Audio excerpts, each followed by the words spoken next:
Hi అండి, welcome to Lavanyasri YouTube channel. Today special వచ్చేసి aloo curry అండి. ఎలా ప్రిపేర్ చేసుకోవాలో చూద్దాం.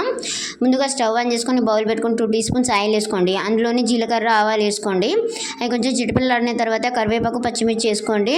కొంచెం అల్లం వెల్లిపాయ పేస్ట్ కూడా ఆయిల్లోనే వేసుకోండి. దాని తర్వాత ఆనియన్స్ వేసుకోండి. ఆనియన్స్ కొంచెం మగ్గిన తర్వాత అందులో చిటికెడు పసుపు వేసుకున్న తర్వాత మిల్లిమిక్కర్ ఆలు వేసుకోండి. అవి ఆయిల్లో మగ్గిన తర్వాత ఒక టమాటా కట్ చేసి వేసుకోండి. రుచికి తగ్గట్టు సాల్ట్ వేసుకోండి. 2 టీ స్పూన్స్ కారం వేసుకొని కొంచెం వాటర్ వేసుకోండి. అవి డీప్ ఫ్రై అయిన అది కొంచెం వాటర్ అందులో మసాలాలు అన్నీ పట్టిన తర్వాత గరం మసాలా కూడా వేసుకోండి. కొంచెం ధనియా పౌడర్ వేసుకోండి. మన ఆలు కర్రీ అనేది రెడీ అయిపోయిందండి. పూరీకి కొంచెం ఆయిల్ హీట్ చేసుకోండి. ఆయిల్ హీట్ అయిన తర్వాత అందులో పూరీలు ఒకటిగా వేసి డీప్ ఫ్రై చేసుకోండి. మనం ఆలు కర్రీ విత్ పూరీ అనేది రెడీ అయిపోయిందండి. మనం సర్వ్ చేసుకుంటే బాగుంటుందండి టేస్ట్ అనేది. Please do subscribe Lavanyasri YouTube.